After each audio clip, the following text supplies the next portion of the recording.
प्रश्नमंजुषा भाग 9. बघूया या भागामध्ये कोणत्या प्रकारचे प्रश्न आहेत.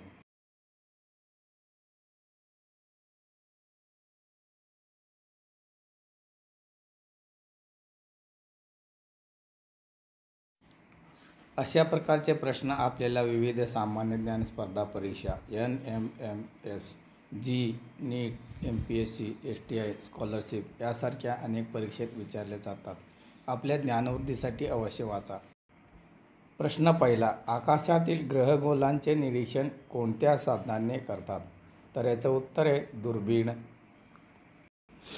प्रश्न दुसरा. भारतातील कोणत्या राज्यात संगमरवरी दगड सापडतो? तर याचं उत्तर आहे राजस्थान. प्रश्न तिसरा. महाराष्ट्रात चलनी नोटांचा कारखाना कुठे आहे? तर याचं उत्तर आहे नाशिक. प्रश्न चौथा. लीप वर्षात एकूण किती दिवस असतात? तर याचं उत्तर आहे 366. प्रश्न पाचवा. राष्ट्रीय कृषी आणि ग्रामीण विकास म्हणजेच नाबार्ड बँकेची स्थापना कोणत्या वर्षी झाली? याचं उत्तर आहे 1982. अशाच नवीन माहिती पाहण्यासाठी चॅनल सबस्क्राईब जरूर करा. व्हिडिओ लाईक आणि शेअर करा.